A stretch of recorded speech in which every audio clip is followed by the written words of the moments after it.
I recently mentioned on my Instagram that I'm turning this whole area into a wildflower meadow, and it is going to look amazing. But today is step one of that process, and that's going to look terrible. This is the area that we're working on. And if you thought you could create a wild meadow by just leaving ground to be wild, yeah, so did we until we looked into it. So this is opposite our house. When we moved in, it was simply a large field that came all the way down to the stream. It had not been looked after properly in years, so it was overgrown with reeds and weeds. Over the last 18 months, we've mowed those into retreat. We then fenced a large section of it and now graze Cameroon sheep in there, but left this space unfenced because we need to travel down here to get to our woods. Unfortunately, during the winter, getting stuck here is a weekly occurrence. So we recently got permission to install a farm track along the worst of this section, and that's almost complete. It just needs a topping of gravel, which will be happening when we have a roller available to impact it down properly. That track installation left this rough ground. Next year is likely to be where we set up our beehives, so having it surrounded by wildflowers seems perfect. But there is more to creating a wildflower meadow than just leaving it alone. If we did that, we'd just end up with what we already have here.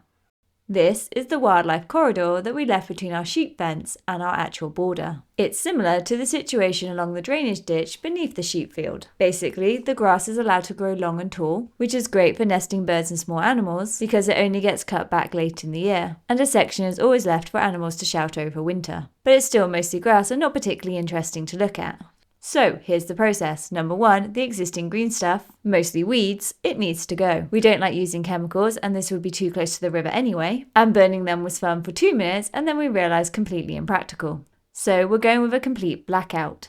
That will stay down until October when we can sow the wildflower seeds. If we sow before then, the grass and weeds will outcompete those seeds. But spreading them later in the year will allow them to establish over the winter and have a much better chance of dominating come next spring. Right, so the first roll is down. If you're thinking, what happens when it's windy? Does it all blow away? Yeah, I don't know. We're kind of wondering that as well. By smothering the entire space in a black weed membrane, nothing will grow here over the summer. In the autumn, we can remove the sheeting, clear away the large stones that are littering the space, and give it a quick rake over before putting down our seeds. So assuming the weather is on our side, next spring we'll have the start of a meadow that will then take a good couple of years to develop into something pretty special. Obviously, lots of content on that as it happens, because keeping a wildflower meadow healthy and vibrant is just as complicated as getting one started, both in terms of how it looks and what's best for the wildlife living off it or in it.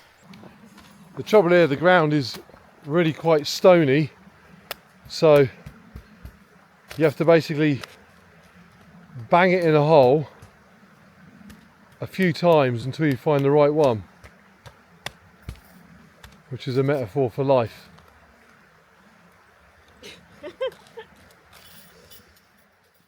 As jobs go around here, this one was relatively straightforward and not particularly expensive. Hopefully the weed membrane will remain in place and intact and can be reused for another project when it comes up in the autumn. Finished! Now on to the next job, which is over here. Mud mats. So if you were watching our content back over the winter, you might remember that we had the sheep shelter that's at the top of this field built, and getting all the equipment and the shelter itself up there was an absolute nightmare because this field in the winter is wet. I say in the winter, it's summer now and it's also wet. So our plan this year is to get mud mats laid in advance so that we can get up and down the field using the quad or the tractor without drama.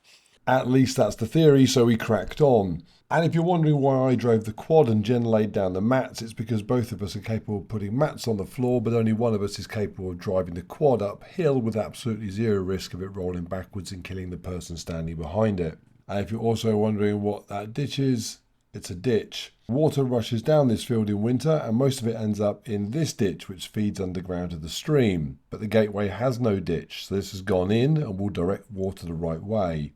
Regular farmers don't like open ditches because they take up land and get in the way of machinery, but we found them to be a super simple way of moving water around. Once the grass grows back, it will be invisible and does a great job with little upkeep needed. And that's job done. The only thing left is to cover these in sand. We tested a patch here and it works great. The sand seeps under the mats and keeps them from rocking and will allow grass to grow up through the plastic and cover the surface. Next year these mats will simply be part of the field but still provide a solid grippy surface for our quad and new bigger tractor. Get out! Talking of big tractors, one of the first jobs that we're going to have for the new one when it arrives is moving this thing.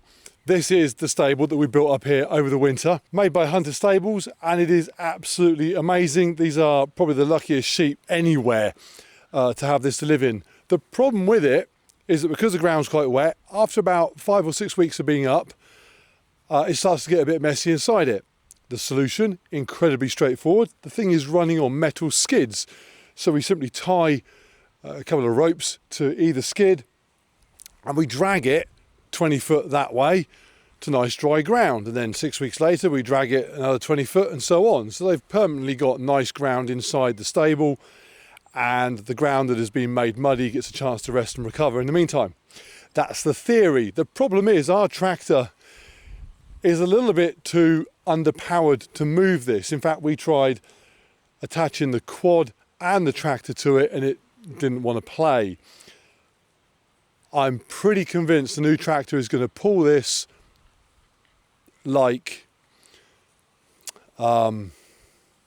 insert your own humorous metaphor.